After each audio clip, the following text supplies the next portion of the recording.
Hi and welcome back.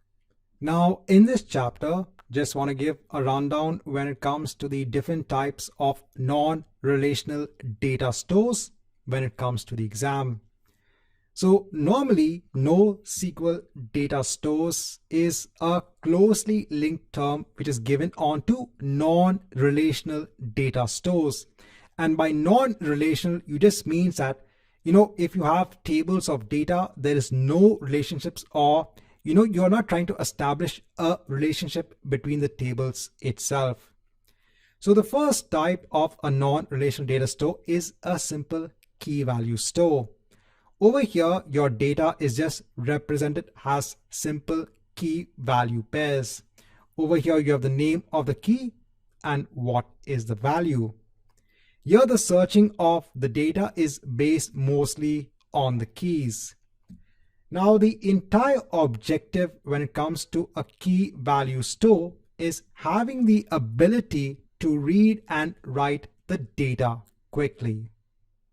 So first is the key value data store.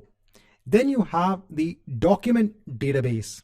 So over here, you might have JSON documents that need to be stored. Each document would also get a unique ID that helps to uniquely identify that particular document. So again, scrolling down. So the document itself can again be in different formats. So it could be JSON, it could be XML, it could be YAML. And then we have our graph-based database. So over here, the data is actually represented as graph nodes.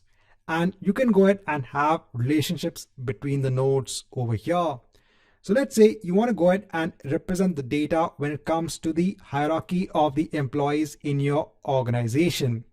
You can go ahead and use the nodes as your actual data for your employees. And when it comes to the relationships, you can go ahead and create these sort of vertices between the nodes in the graph. Right, so in this chapter, we want to give a rundown when it comes to the different non-relational data stores.